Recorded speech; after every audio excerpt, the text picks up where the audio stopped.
So today we're going to have a conversation. I'm Eric Kebschull at Well-Edged Strategies, and I'm working here with a colleague of mine. And it's interesting how we connected, but this is Falk Bothe, who's in Wolfsburg, Germany, if I remember correctly. Falk, how are you, sir? Yes, I'm very good. Thanks, Eric. I'm Falk Bothe from Falk Bothe Consulting. And you're completely right. I live in Wolfsburg in Germany. That's right in the middle of it. Yep, I was remembering that because of where you are and where you had worked before and what you're doing currently. But we had connected, ironically enough, through our connections in Cambridge, Mass, at Harvard Kennedy School, and we had connected that way because I had saw you in the previous cohort of what I did this year, which was the Art and Practice of Leadership Development, which is kind of the preeminent adaptive leadership course at Harvard Kennedy School. And you had an article that they had put out for you.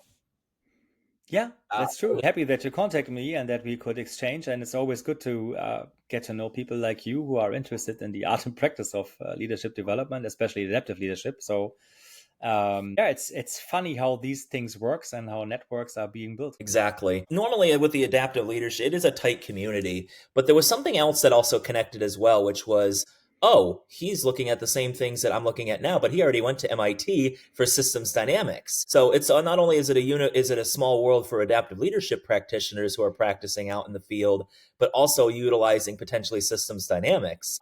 What got you into both the adaptive leadership space and then what got you into the systems dynamics space? Yeah, for me, the journey was quite similar. A friend of mine, Michael Kohler from Kono Consulting, he did an MPA at Harvard Kennedy School, and he invited me to visit, and that's how I got in touch with the leadership concept of adaptive leadership by Ron Heifetz. And at that time, I was looking for another way to approach problems because the leadership styles I was seeing and I was working with seemed not to be working anymore in the complex environment that we are now living in because the problems keep piling up all the time and the solutions were not necessarily working because the next problem was right around the corner or knocking at the door. So I stepped into adaptive leadership, and while studying it, I had the issue that I was not able to make this tangible or visible to my clients.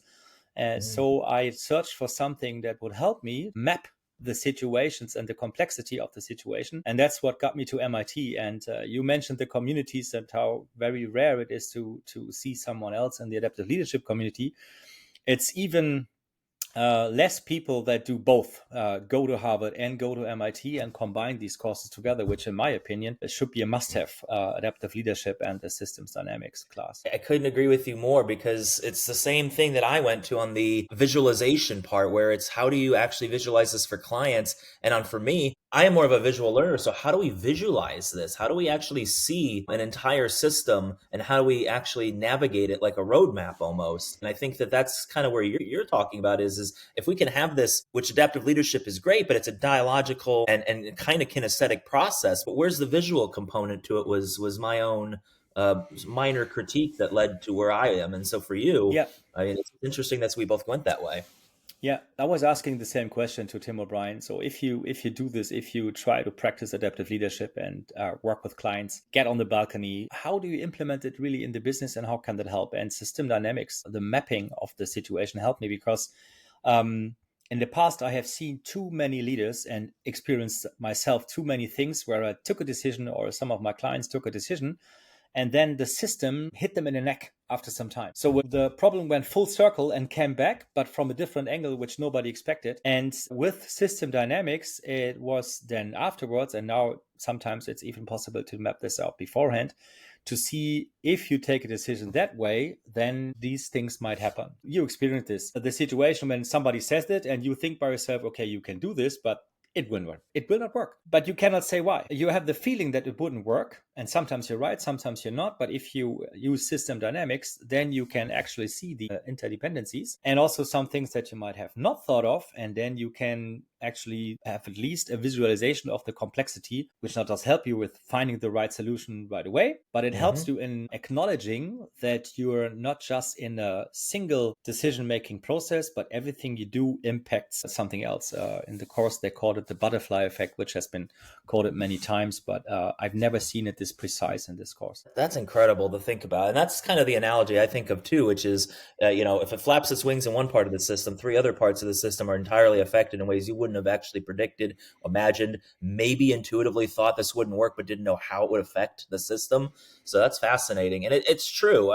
I think not just for the visual component of it, but the actual understanding of where does each of these things impact each other. If you have efficiency and innovation, for example, maybe Yeah. intuitively you know that you can't have both at the same time right away to an equal impact or in an equilibrium, but you don't really know just how much efficiency and how much innovation fluctuate with each other in order to find some sort of equilibrium. Now imagine that with multiple elements that we're talking about here, and that's where I think it makes a huge difference in not just the tangibles but the intangibles as well, which adaptive leadership tends to focus on, what most people would consider intangible, but are truly very difficult things to handle because they are invisible. And I think that Yeah. tool that we're talking about in systems dynamics and the framework of systems dynamics makes it so that you can actually see it and understand how to play around with it. Yeah. And also, some of the clients I have a background in engineering, so Mhm. it's easy. Sometimes it's easier for them to have something where they know the root cause problem, or if I do this, then X happens. So if you compare with a car, if you hit the accelerator, something in the engine will happen that will make the car go faster. And of course, you can map this with a system dynamics chart. So to give them something where they can actually see, okay, if something happens like this has a positive interaction with what I'm doing next, or a negative impact on what might be happening on another group. It helps them understand it, because it changes an adaptive problem into, it's not really technical, but for them, seeing the graph and seeing the arrows and the dynamics, for them it switches to something technical, which they are more positive in their thinking, because they're used to dealing with technical problems. And I think that that's true not just of engineers, although I agree with an engineer or a systems engineers, especially understanding the visualization of the start to finish and understanding that there are feedback loops. They have a better understanding of that necessarily than most of the private sector population. But the private sector does like things that look more tangible and technical. They want to see things that seem more logistical and understand things from that language, which is, you can translate it into multiple, verbal languages, but it's truly lines and mathematics and words on the paper that actually make sense in a universal language. So I think that is a big effort in a very fast moving system that is the private sector. Yeah. So I think that is the private sector might be very well taking this concept and combining adaptive leadership and the system dynamics part, especially the mapping out of the charts. I have some good experience also with nonprofits, or I Yes. had a workshop with a school where I mapped out, if they reduce the amount of money they spend on special deliveries or in cleaning, this will have an impact on other things. And if they take away money from the caretakers in the afternoon, they will be not very happy. So the interdependencies of where you spend the money and which group is impacted were shown by the interdependencies of the special groups. And you could go from decision making to decision making and see what has happened, what will happen where, and what would be a solution where we make not everybody happy, but happier if we just make one group happy. And Right. I think this could be implemented in many use cases with many clients which have similar problems. You have a fixed budget, or in many cases you need to reduce your budget but still keep your services going, keep the company going, invent new products, stay good on your value proposition, keep the people happy, pay taxes,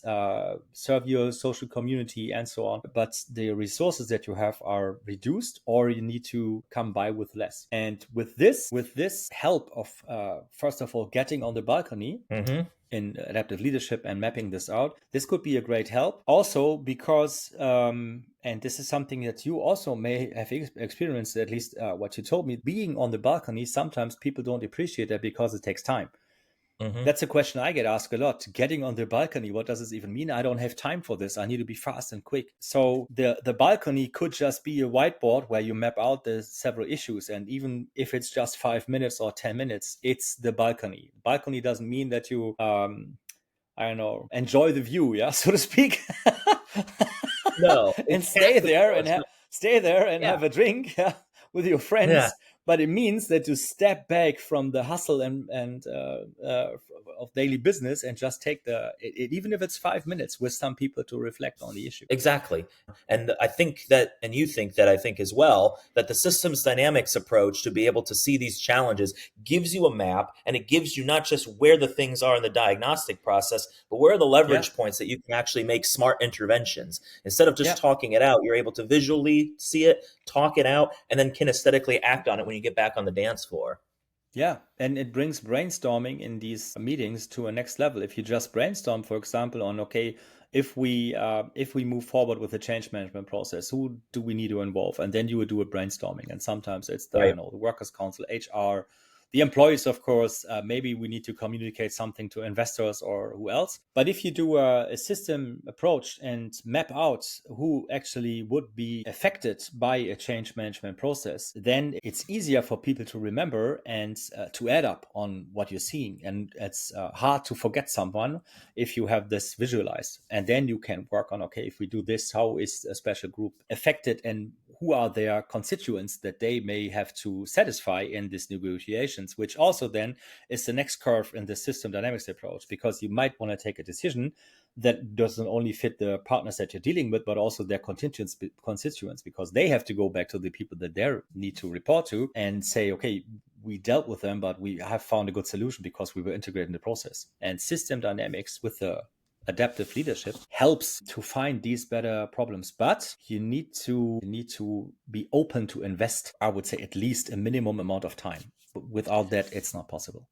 No, it's not. And it is that challenge of, you have to speed up the process and or set the expectation that this is going to take longer. But if you're honoring Yeah, people's time and knowing that, and we talked about this before we had this conversation on the camera, is that things are changing very fast. And yeah, so, in order to honor people's time and try to at least slow it down to a point where it can be done, but not so much so that it's unrealistic in the real world today. And I think that that's where the combination of systems dynamics and adaptive leadership make the most sense is that, yeah, the process of having that communication and building that holding environment take time. But if you're going in it blind, and I mean that metaphorically, and maybe literally in the sense that you're not able to see where those interventions are, then how can you do that? On top of that, yeah, it's an iterative process. It's not a static map. It's a live, living, breathing thing that I think you can continue to build on and say, well, this pathway didn't work because of this. So we yeah, underestimated the unintended consequences of this. But for the most part, you're seeing what those unintended consequences are and how they're going to potentially reflect on each other. And that's one yeah, thing that I think is so important is Donella Meadows, the late Donella Meadows has said is that even though you want your parameters to be as best as possible, what's more important is does your model or your diagram or your any of that show realistic behavior in what's going on. If you can understand and map what realistic behavior is, then you have a better yeah, idea of what those things are to eventually find the easy, not the easiest, but the most effective leverage points, both technically, which are yeah, not the most effective, but at least build momentum, and then yeah. adaptively, which are harder, but will be the most systemic, capacity change that's needed. Yeah, that's very true. And what I would like to add up on that is this approach helps both client and also us as consultants or people who practice this in their consulting or coaching work. Because if you take the time to really map the situation, map the system, and go through it with the client and with the people he's working with and the system, you leave something that's tangible, that's on the whiteboard or in a document, and then you can test the things that you discussed, and yet you can get back to the whiteboard and work on it. Sometimes in coaching, at least as my experience, you have something and maybe you have some advice or a question where the client goes forth with, or you do a leadership development workshop, and that's all very nice and good. But 3 days after the workshop, sometimes you're asking yourself, okay, what actually am I doing here? Am I practicing this? Is this really helpful? What did I learn? And then you go back to the documents that you had. But if you have something tangible, say, okay, I have mapped my situation. I have mapped the situation of the strategic issue that I'm in. I've tested some things, and now I can, with system dynamics, look into, okay, what have I done and what has actually worked and what didn't work, and then you can change the map. And Yep. sometimes you get approval for what you have done, and it's okay, I predicted that this might be the case, or I have proven wrong. But this also helps in coming to better solutions, because The adaptive part of this is that you have to go on a learning journey, because you cannot solve the issues that you have with yesterday's thinking. That's not from me, that's from Peter Drucker. But Yeah. if you are willing to learn and go out of your comfort zone, this can really help you to find the issues where you have blind spots and where you need to learn. It's a good transition point for that, because now you're understanding that it's actually melded really well, or meshes really well together with adaptive leadership, Yeah. because you have to have the experimental mindset in order to understand that your first experiment, you can't put all your eggs in one basket and say, oh, shucks, it didn't work. You have to be able to spread it out and give the experimental mindset of, if this doesn't work, then it's data to feed the new thing and try something else, or continue to try these other experiments. And being able to see where those experiments should go and what efforts you should intervene is I think a game changer here. I think that the next thing is when we are talking about this in this very, very small world of systems dynamics and adaptive leadership practitioners, what can we do? What would be the benefit for practitioners who are using adaptive leadership to maybe get their toes wet into a more tangible and systems dynamics framework, to see like what can we actually learn from this that would be helpful, without necessarily investing in a full course at MIT, or investing more than, say, literature to read to start. So first of all, I would invite everybody who listens to this to reach out and ask for our experiences, as we had some Absolutely. practice with that. And the funny thing is, adaptive leadership differentiates between technical and adaptive problems. And with system dynamics, we're using a technical tool to deal with adaptive problems, which Right. is funny in itself. uh, but I think building a bridge to where the customers are, where the clients are, and maybe some of them are kind of skeptical at the beginning. What does adaptive really mean, and what does getting on the balcony really mean? This could be a way to showcase, okay, if you take the time, we could help you make it visible and talk about the issues that you really have. It's also a good tool if you get into coaching sessions to map out your Yes. situation where you are, and it helps people understand more what's their place in what's their situation, what's their view in this complex system, and how does their behavior affects or does not affect the other participants in the system. So what I can recommend definitely, and maybe we can add this to the notes under the video, is a short video of Yes. from MIT where they introduce the system dynamics, and of course we can reference the book on business dynamics from Professor Sherman, Yes. which is really good. So anybody who wants to tap into it, this is a good way to start. And Yep. anybody who wants to know more, there's a tons of documents out there. And again, everybody who's interested can, of course, reach out and have a short or longer conversation with us. Absolutely. Be more than happy to on my end as well. I think that the literature out there is more accessible than people give it credit for, considering it looks very convoluted and technical. It's actually an interesting process to get adapted to the fundamentals. So, a book like David Peter Stroh's Systems Thinking for Social Change, where much of our adaptive leadership practitioner colleagues are, would be able to be a good start to that language, as well as understanding, okay, you can have the business piece of it, but you can also utilize it in other human systems as well, such as nonprofits, public sector. And most importantly, if you're dealing with big enough projects, you're dealing with private, public, and nonprofit in the same Yeah, ecosystem. true. This is Yeah, the tool. This is one of the preeminent tools to be able to use for that. So, yeah. no question, I think that makes sense. Yeah, it helps. It helps to get from the sometimes maybe fuzzy and not tangible topic of how to really practice leadership, how to do adaptive leadership, to have a tool, something where you can find an easy way into it, and then from there on you can take up more and more. And I think it's better also to understand the concept of getting on the balcony. Talk about the constituents, the factions that you're dealing with, and the issues that are on hand, because we live in a world that's more complex by the day. We open the news and get complex. The more I scroll, the more complex it gets. So, and Yes. this is something that the companies, the people, the decision makers in the companies and the units and the departments of government have to deal with on a daily basis. So this might be a good way to move forward and approach this. Absolutely. And in that regard, it really does help make things a little bit more tangible and a little bit more visual, obviously, as we've mentioned before. And it gives it a way to have a language to help people really build into something that can be a little bit more streamlined as well. Now, on the other side, those who are more on a different, who do not see adaptive leadership, know about it or understand it very well, are on the more technical side versus the true more adaptive side, where they're looking at things maybe at best as an engineer solving problems, but if Yeah. not necessarily that big, looking at things very linearly and traditionally and symptomatically.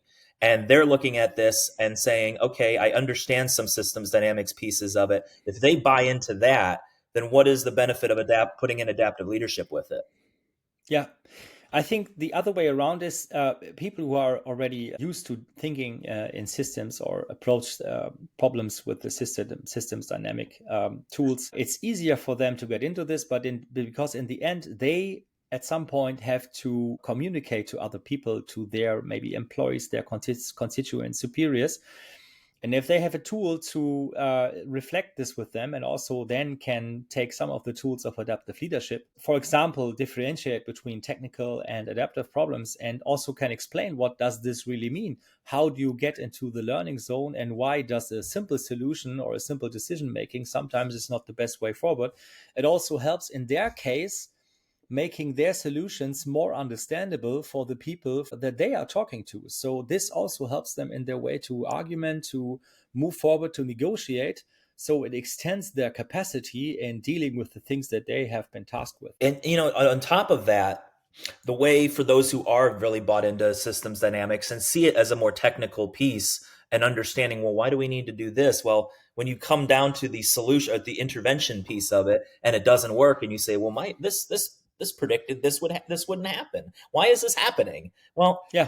because there's the human work, there's the dialogical work that needs to happen, and understanding that when you look at when you look at the systems dynamics, let's say you have the map in front of you, those assumptions, mental models, or underlying beliefs, loyalties, values, and losses are not necessarily addressed in that map until you have that No. conversation of why is it that you're building Yeah. resentment when X happens this way, because that's increasing resentment builds a challenge in the system, for example. That I think Yeah. is a huge component to understanding the mental models behind why these connections are what they are.